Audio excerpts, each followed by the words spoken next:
So, what do you do if you're the manager of a team and you work for an organization that's requiring all employees to come back to the office and you have people on your team who don't want to come back? Or worse, what if you don't want to come back? This is a really good question, and it was a question that was sent in by Marie. She hit reply and sent this to me in response to last week's email that I sent out asking for your biggest challenge right now. And this question is not one that has an easy answer. I'll warn you in advance. Also, you might not like some of the advice that I'm about to give. I know that I sure did not like it when I first heard it, but it's helpful and it's the truth. So let's dig in. Let's dig into what to do about you first. If you work for this organization, they're requiring people to come back, you've been working remotely, you don't want to come back. What do you do?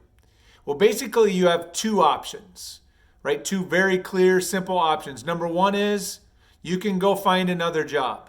You can leave. You don't want to go back into the office, then you need to leave, right? Go find some place that'll let you work from home.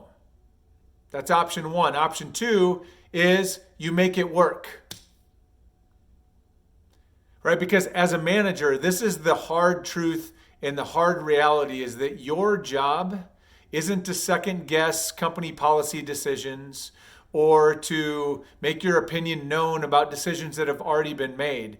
Your job is to execute on decisions that have been made. When there's corporate policy decisions that have been made, if you're a manager, then your job is to make it work.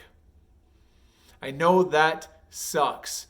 I didn't like it. I remember getting called out early in my career for, my boss who was an executive had made a decision. I didn't agree with her decision. This was early in my management career. I didn't agree with her decision. I had shot off my mouth about it, expressing my disagreement for her decision in an open forum meeting with other people from other departments. Of course, word got back to her and she called me in to have one of the most uncomfortable conversations I have ever been a part of in my career. But I needed to hear it. And some of the advice that I got in that meeting and some of the advice I'm giving to you right now is that your job isn't to run around second guessing decisions. Your job is to make it work. And so you have two decisions. I'll recap. If you don't want to go back to the office, you can leave or you can make it work. There is no third option. So don't get trapped by the third option. The third option could be career ending for you. So let's assume you want to make it work. I'm just going to assume that you do want to make it work. So you're going to commit to making it work. So now what do we do about our people that don't want to come back? So a few things. Number one is the first thing to do is hear them out, right? Have a conversation with them, talk it through, ask them questions. Why don't they want to come back? What is it about working from home that they feel is working better?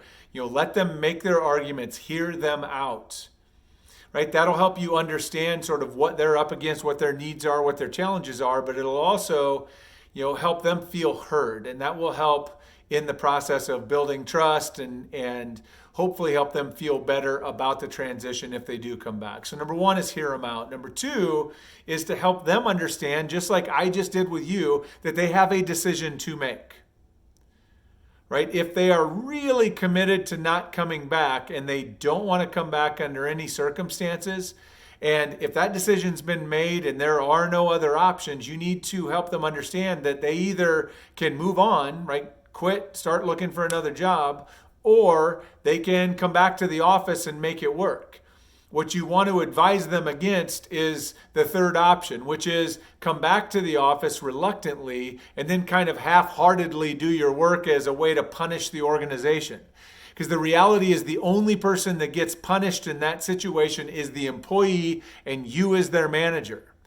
And so you want to help them, you want to help coach them through this, because I know you don't want to tell any of your people to leave and you certainly don't want to encourage them to leave, But it would be better for them to leave than to come back to the office and perform at half, become a disengaged employee that's only performing at sort of half of expectations. That becomes a nightmare for you, and then you end up having to probably fire them anyways, and they have to go get another job. So save everybody some time and go find another job if that's what you're going to do.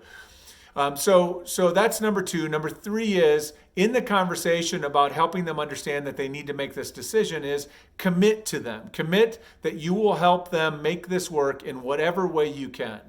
The reality is, as a manager, there are things within your disposal. There are things that you can do. There are decisions that you can make to help make it work.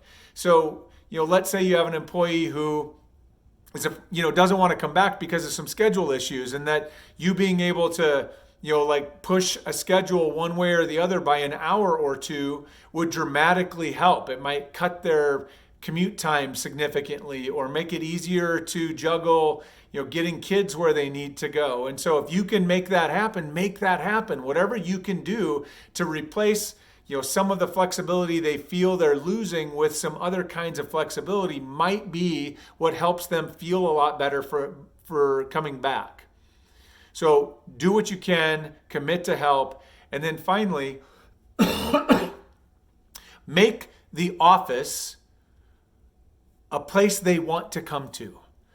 Because yes, a big reason people don't want to come back is because they like working better from home. There's things about working from home that they really enjoy. But the other side of it is that working in the office sucked, right? And they haven't forgotten that. They don't want to go back to that experience. And so as a manager, one of the things that you need to be really committed to figuring out is, how can you make the office experience, how can you make coming back into the office and what it's like to work there a much more pleasant and enjoyable experience? One of the things you can do is ask your people, what was it about working at home that helped you feel like you could do better work?